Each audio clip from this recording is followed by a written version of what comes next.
I don't know if you guys know this, but I'm kind of a big fan of Lego. Lego has been a part of my life for as long as I can remember. When I was really little, I had a tub full of the Duplo bricks, as well as these Bob the Builder sets. Sorry, Bob. When I got a bit older, I had a bunch of Bionicle figures that my mom had to keep putting back together, only for them to be destroyed again. I continued to collect Lego well into my adulthood, mostly the superhero sets and the modular buildings.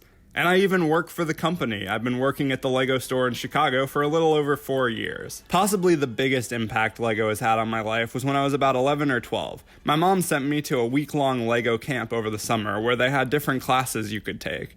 And the one that I chose pretty much set me on the career path that I've been on for my whole life since then. I took a stop-motion animation camp. We were paired up into groups of 2, and we had the whole week to make our own short movies with the Lego pieces they had, and at the end of the week, we would present our movies to our parents. And while the movie me and my partner made was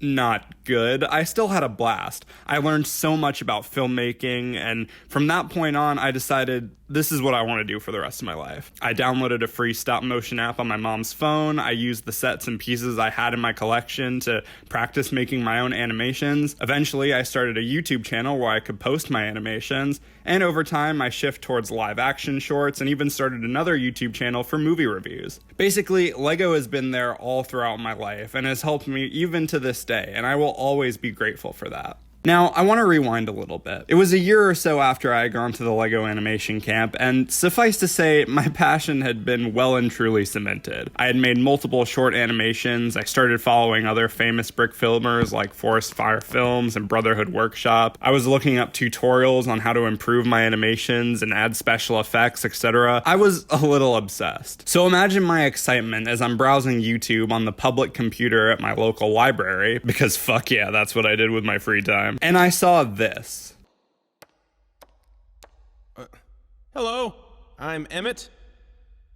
I'm just gonna come right out. I have no idea what's going on at all. I'm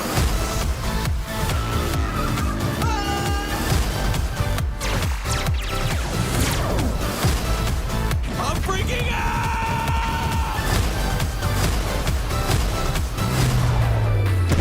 Relax, everybody, I'm here. Batman? Awesome! Could you make one of these in orange? I only work in black, and sometimes very, very dark gray. My 12 to 13-year-old mind was blown by what I had seen. Obviously, there had been direct-to-video Lego movies and shows before, but nothing that looked like this. It was like the animations I had learned about at camp, only 10 billion times better. I was so excited. I showed it to my mom and she was excited. And not in that way that parents are supposed to be with kids' movies where they act excited but really don't care. She seemed just as into it as I was. February 7th, 2014 comes around. Me, my mom, and my little brother are going to see the movie. We watch it, and I know this is going to sound really dramatic, but it was kind of life-changing. When you're a little kid watching a movie, most of the time you aren't really thinking about what you're watching. You just want to see a bunch of bright colors and funny characters going on an adventure. Coming out of the Lego movie for the first time, I had gotten all of those things for sure, but it was one of the first times I had come out of a movie and was genuinely enthralled and inspired. I was sat there on the drive home thinking about how they got the water to move and how everything looked like it was real Lego pieces. I was sat there thinking, hold on, I could make something like this. As I've gotten older, I've grown to appreciate the Lego Movie on multiple levels, and even 10 years later, it is still one of my favorite movies of all time. It's cleverly written, beautifully constructed, it has memorable characters, a truly heartfelt message, and a genuine love and respect for the brand that it's advertising, as well as the fans that have supported that brand for years. So let's celebrate the 10th anniversary of this triumph in animation, the movie that took an idea so cynical and turned it into one of the most beloved movies of all time. This is the Lego Movie, 10 years of awesome.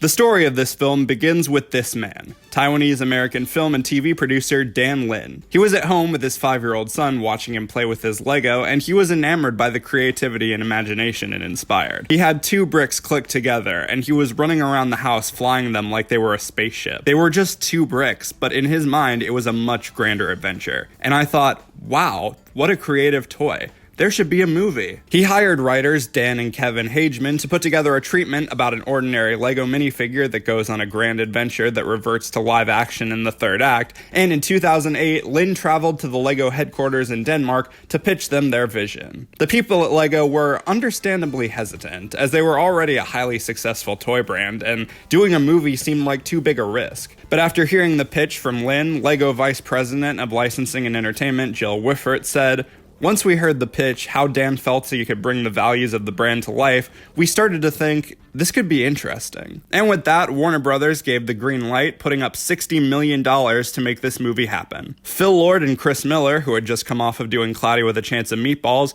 were brought on to direct the film. They described working on the film and expanding on the Hageman's treatment as a lot like building with Lego. We were taking things apart, putting pieces back on a little differently, making new things with them. After several years of hard work, the Lego Movie had its LA premiere on February 1st, 2014, and released worldwide on February 7th, 2014. And the rest is history. That was a great, inspiring legend that you made up.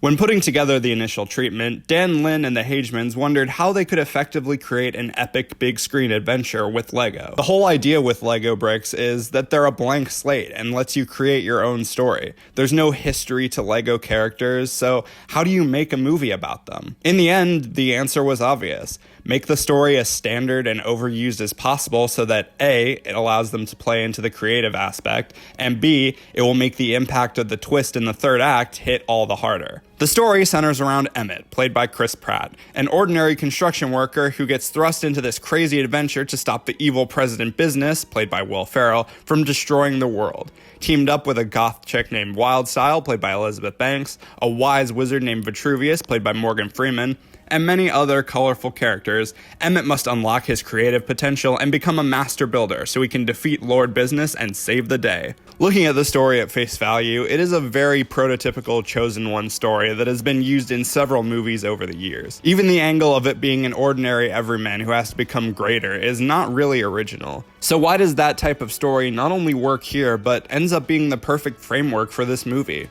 Well, firstly, because they don't just stop at the bare basics. They do offer some clever spins on this type of story. The fact that the ancient prophecy that is usually a big staple in these types of stories turns out to be made up not only subverts expectations, but aids the movie's message and how anyone can be special. It also cleverly uses the Lego brand to comment on the state of society. Having the citizens of Bricksburg, including Emmett himself, being gleefully oblivious rule followers being watched over by an authoritarian businessman trying to create perfection, and having the master builders trying to encourage creative building not only preaches the idea of individualism and fun during play, but it also speaks to the 2 different types of Lego builders. And what I love about this is that while President Business is portrayed as the bad guy, not only is his motivation somewhat reasonable and relatable, I myself, as I've gotten older, will buy Lego sets just to put them on a shelf and not really mess with them, but he does eventually go through an arc and embrace the creativity towards the end. Which brings me swiftly along to my second point. the twist. Having the reveal at the end be that this whole world exists in this kid's basement and the story that's being told is from his point of view not only makes the story's simplicity make more sense, but it also helps hammer home the lesson. The kid in this movie has grown up watching and hearing these types of Chosen One stories before, so he would naturally translate those aspects into his playtime.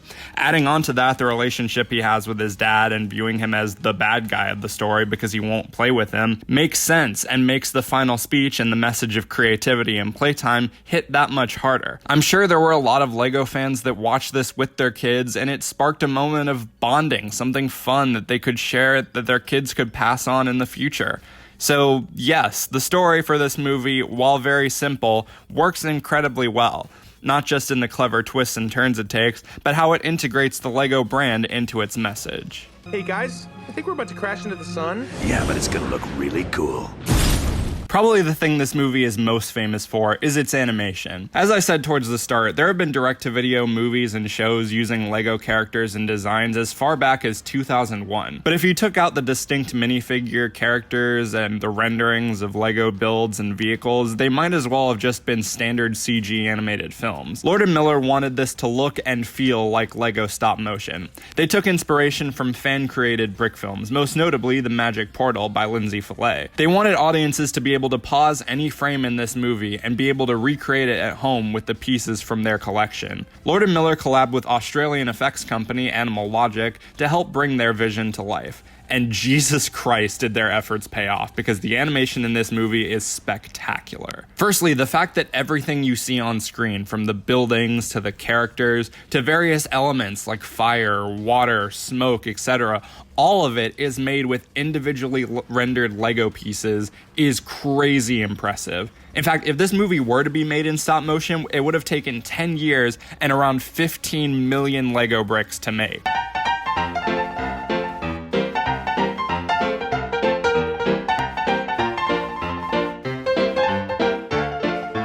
The level of detail they went into to make these things look played with, from the little scuff marks and imperfection in the pieces to the plastic shine, just adds to the realistic look. The way they imitate the style of classic LEGO brick films is also really cool, slowing down the frame rate so it looks more choppy, on top of lighting certain scenes a little harsher to imitate studio lights or desk lamps as most of us used, was a really nice touch. This movie is a feast for the eyes. So much is happening on screen at any given moment that it's impossible to look away. In fact, when I was rewatching the movie to prepare for this video, I was working on building the modular jazz club set at the same time. But every time I went on to the next step, my eyes would dart back up towards the screen, and I was just so entranced by what I was watching. Not only do the visuals look gorgeous, they also add a lot to the humor. The fact that the characters are restricted to the standard movements of a LEGO minifigure makes for a lot of comically exaggerated actions. Even a lot of details in the background, like the Old West marquee that remains in the sky as Emmett and Wildstyle are walking along, to the hench robot setting up a chair for Bad Cop to beat up. There are so many quick gags and background jokes that it's impossible to catch all of them. This movie pretty much set a new gold standard for what an animated film could look like, and the visuals are still one of, if not the strongest aspect of the film even 10 years later. Actually, it's a highly sophisticated interlocking brick system. But we bought it at the toy store. I briefly touched on this when I was talking about the story, but at its heart, the LEGO Movie is a celebration of the LEGO brand, as well as the fans that have kept that brand alive for so long. The film utilizes different aspects of the LEGO system in the context of its world and story, and it works tremendously. The instructions that all the characters follow towards the beginning are designed to look like actual LEGO instruction manuals. When the characters start master building and they are looking through all the pieces they can use, the actual part numbers pop up on screen. The film makes references to several LEGO themes of the past, not to mention all the licensed Warner Bros. IPs that pop up throughout. The final scene of the movie sees the city being invaded by Duplo aliens, which are the LEGO sets made for little kids. Even the term Master Builder is an actual term used by the LEGO Group. For something that was cynically referred to as a glorified toy commercial, it's clear the genuine love and appreciation this movie has for the brand it's advertising. Not only does this movie love the LEGO brand, it also loves LEGO fans as well. Which should make sense, seeing as how Lord and Miller were both huge LEGO fans growing up. The movie honors the brick filmer community with the attention to detail in its animation. It even features a few fan-submitted animations at the end when Emmett is giving his speech. They even pay homage to the first brick film, The Magic Portal, when Emmett gets sent back to the LEGO world. And most importantly, the film honors LEGO fans of all types. Whether you're the kind of person to build a set step by step and play with it, or leave it up on display nice and neat, or you take the pieces you're given and make something completely new out of it. LEGO has been around for over 90 years. It has gone through several phases and evolutions, but its core values of creativity, imagination, and freedom of play have stayed the same. And that is something that is at the forefront of this movie. I am a master builder! In a shocking turn of events, the LEGO Movie was a massive success. It opened to rave critical and audience reviews. Everyone who saw it hailed it as one of the best animated movies of all time. It made over $468 million worldwide in its theatrical run. There were even people getting upset that it wasn't nominated for Best Animated Feature at the Oscars that year. When asked about the Oscar snub, the producers of the LEGO Movie released this statement.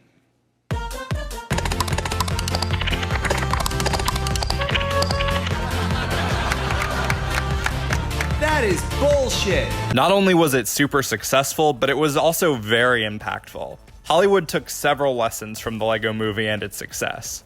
For better and for worse. Probably the biggest win to come from this movie is that it kind of forced Hollywood to get experimental with how they approach CG animation. In the 2000s all the way up to the early 2010s, CG animation was thriving. Pixar and DreamWorks were only perfecting their craft. We started seeing new challengers enter the mix with the likes of Sony, Blue Sky, and even Illumination. And while most of these movies were big hits, they weren't really doing anything special with their animation. Pixar was becoming more and more photorealistic, and every other studio was basically trying to match that style, and it led to every 3D animated movie kind of just looking the same. But after the LEGO Movie came out and pretty much set a new gold standard with its visuals, all the other studios looked at it and realized, oh shit, we've got to up our game. It's not going to be enough to just kind of copy Pixar anymore. We've got to bring something new to the table. So in the following year, studios started taking new stylistic approaches to their animation. Probably the best example to come out of it in the past few years has been Spider-Man Into the Spider-Verse, which was also directed by Lord and Miller. You have to think at this point they're just showing off. With Spider-Verse being such a massive success on the same level as the LEGO Movie, several studios have tried to put their own spin on that style of animation, with the likes of Ninja Turtles Mutant Mayhem, Puss in Boots The Last Wish, Nimona, and Mitchell's vs. the Machines. You could argue that this style runs the risk of being overused and growing stale, but every studio that has tried it has put their own creative touch to it, so I don't see that happening anytime soon. All of these awesome looking animated movies we're getting now are all a result of the LEGO Movie. But where there's good, there's also bad, and unfortunately, Hollywood took a lot of cynical lessons from the LEGO Movie. The big one being, hey, let's put a bunch of popular products and brand names, pull them out of a hat, and make movies out of them.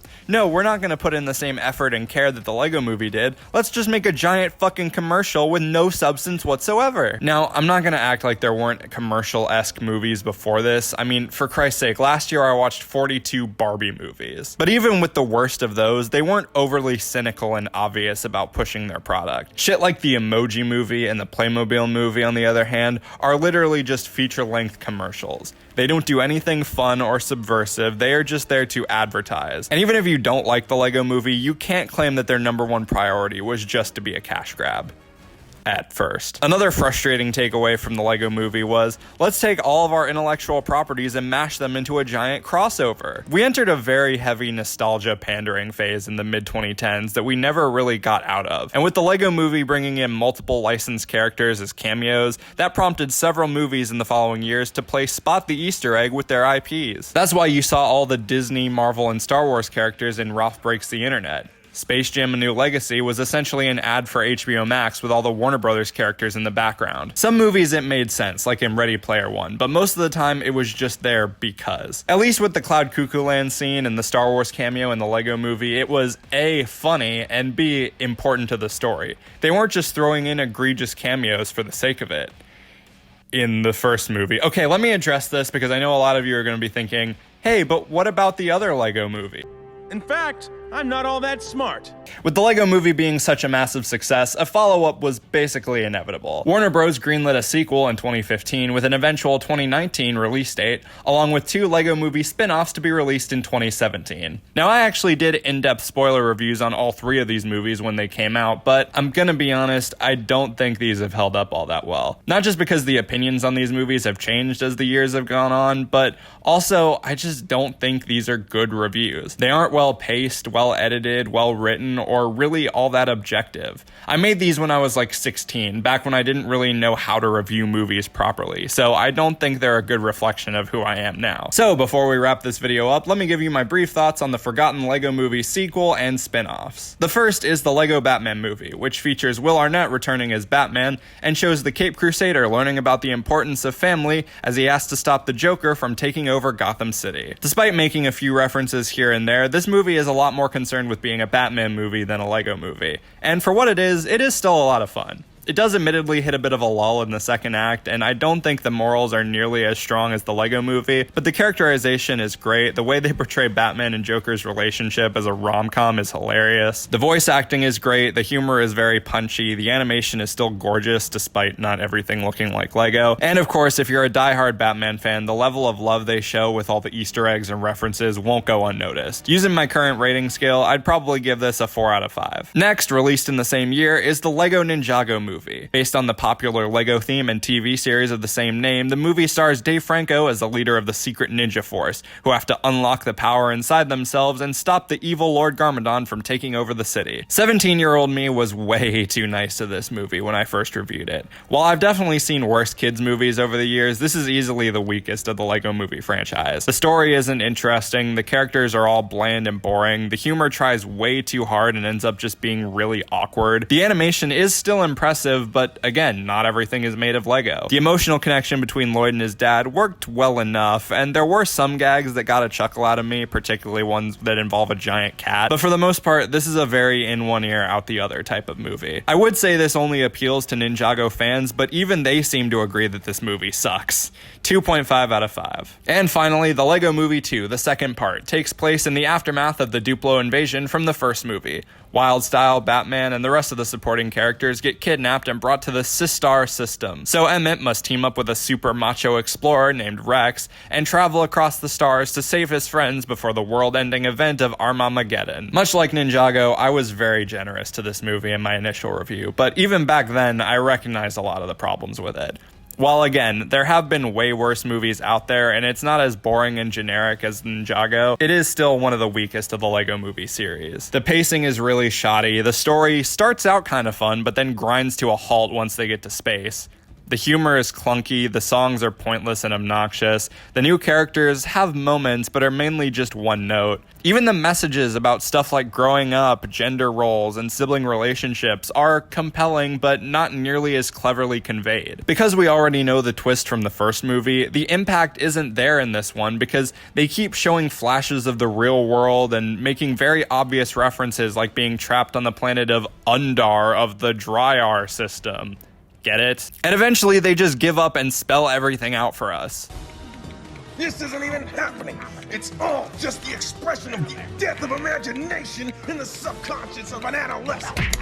The first Lego Movie did drop a lot of hints to its twist throughout, but it never felt like it was pandering. It didn't treat the audience like, for lack of better words, children. Like I said, it's not a terrible movie, the animation is still really well done, and it does have some funny moments, the stuff with Batman and the stuff with Rex especially. It was just a very disappointing follow-up in comparison to the first one. I'm sat between a 2.5 and a 3 out of 5. Ninjago was still the weaker film, but this was a very close second. All 3 of these, regardless of their individual quality or personal opinion, all have one thing in common. They failed to recapture the magic of the first film. Batman came very close, but the other 2 completely missed the mark. And it seemed like audiences were starting to get tired of this franchise. The Lego Movie 2 made $268 million less than the first one, and Ninjago brought in the lowest worldwide box office of the entire series. Warner Brothers presents the Super Crunchy Ninja Skate Bar Party movie with pratfalls / physical comedy and cute furry animals for the international audience. Super crunchy ninja skateboard party movie with pratfall/physical comedy and cute furry animals for the international audience was the biggest bomb in the history of cinema. The studio lost all their money, they tore down Hollywood, and no one ever made a movie again. There were other LEGO movies planned after the second part, particularly a LEGO Batman sequel about the Super Friends, something called The Billion Brick Race, which looked like it was going to be a wacky races type movie with LEGO characters, and of course a third mainline entry in the LEGO movie. But all these were scrapped after the second part and Ninjago underperformed, and Warner Bros. Eventually lost the LEGO license to Universal. So if there are any more LEGO movies in the future, expect them to be filled with minions. Because you are the special. The failure of the LEGO Movie 2 and the cancellation of all those other projects was a shame to watch. But in a weird way, it's also kind of a good thing. It really does speak to the quality of the first movie that none of the other follow-ups, even the good one, could replicate it. They couldn't match the quick wit, the charm of the story and the characters, the spectacle of the animation, and more importantly, the heart, the love and respect and talent that went into that first movie is 112% visible on screen. Lord and Miller, producer Dan Lin, the writers, the extremely dedicated people at Animal Logic, the cast, all of them captured lightning in a bottle, and even if Universal does decide to try again, it will never be the same. As the years have gone on, after revisiting this series, and especially after doing this video, I've realized the LEGO Movie works best as a standalone film. It's an hour and 40-minute love letter to having fun at playtime, and an amazing tribute to a truly creative and inspiring toy, meant to encourage and inspire kids and adults for generations. It sure inspired me when I first saw it. And that's part of why it was doubly upsetting seeing how the franchise turned out, because I do hold the first LEGO Movie in such high regard, and because it meant so much to me. But regardless of what happened or what will happen, I'll always appreciate and be grateful for this movie. Not just for it being so good, but for helping me get to where I am and where I hope to eventually be.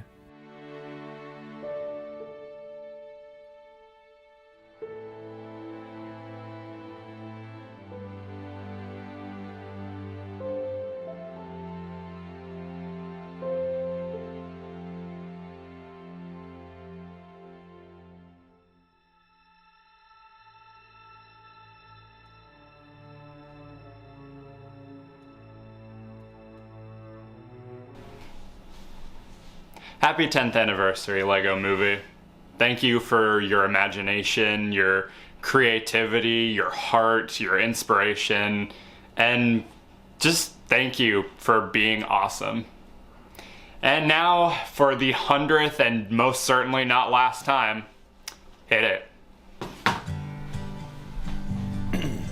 Everything is awesome. Everything is cool when you're part of a team. Everything is awesome. Fitting in